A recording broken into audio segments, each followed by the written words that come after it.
እንደምን አላችሁ ተመልካቾቼ ለምለም ነኝ ዛሬም ቀለል ባለ የምግብ አማራጭ ተመልሻለሁ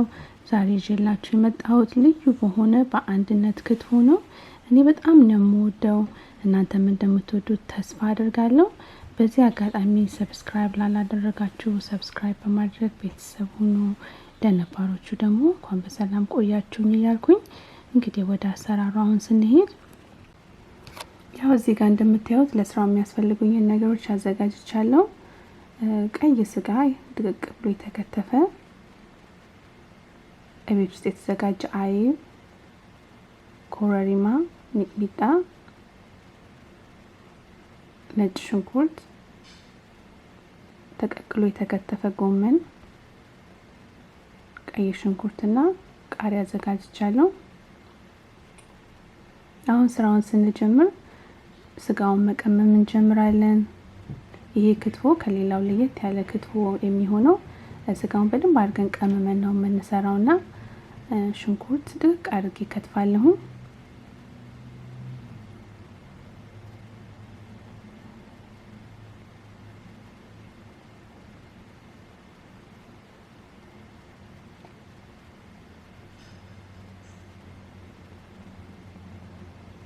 ከዛም በመቀጠል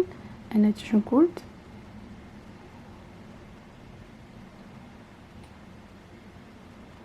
እና ነጭ ሽንኩርቱን በርከት አድርጌ ነው የምጨምረው እኔ ነጭ ሽንኩርት ስለምወድ ነው አነሳ አድርጋችሁ መጨመር ትችላላችሁ እንደነ የምትወዱት መጠን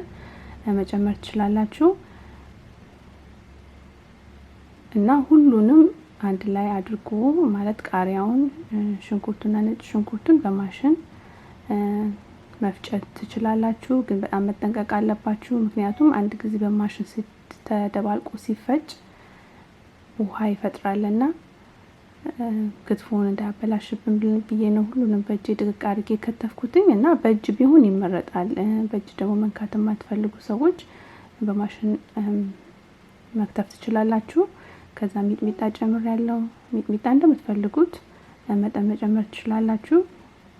ከዛም ኮረሪማ ከዛ የኢትዮጵያ ቅቤ አቅልጬ አስቀመጥኩት አለ እሱን ጨምርና አብሬ እቀላቅለዋለሁ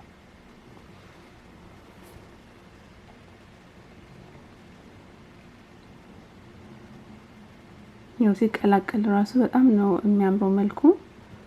እና እንደዚህ ቀላቅለ ነው ለ30 ደቂቃ ወይ ለ1 ሰዓት ያህል እናስቀምጠዋለን እንግዲህ ከ30 ደቂቃ በኋላ ይሄንን ይመስላል መጥበሻው ላይ የኢትዮጵያ ቅቤ አድርጌያለሁ ግን ጋዙን እስከመጨረሻው ድረስ ነው የቀነስኩት ምክንያቱም እንዲጠበስብኝ ስለማልፈልግ ለብ ባለ እንትን ነው ማሻው በደንብ አድርጌ ማሻው እና በጓንት ባሽ ይመረጣል ምክንያቱም እንዳይበስልብኝ ራሴ እጄም ሙቀቱን እያዳመጥኩኝ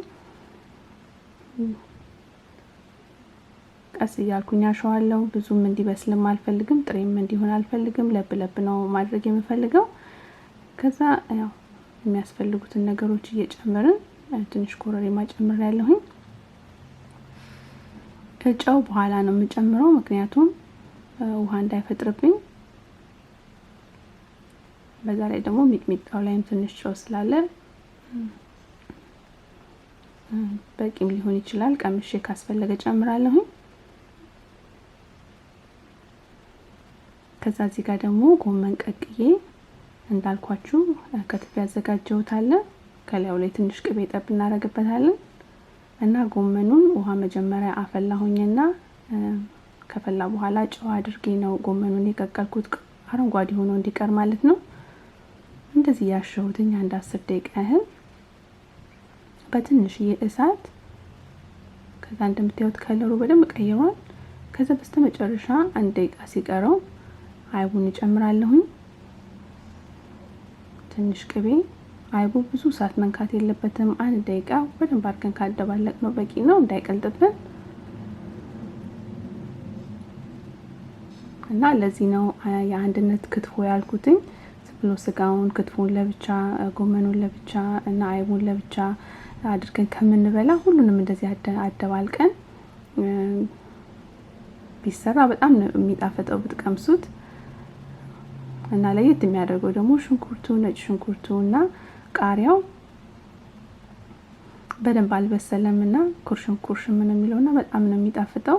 ያው እንደምታዩት ሰርች ጨርሻለሁኝ። በጣም ፍርፍር አላለም። በቃ ስቲምድ እንደሆነ ነው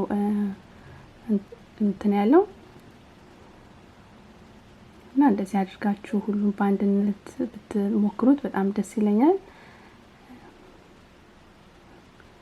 እና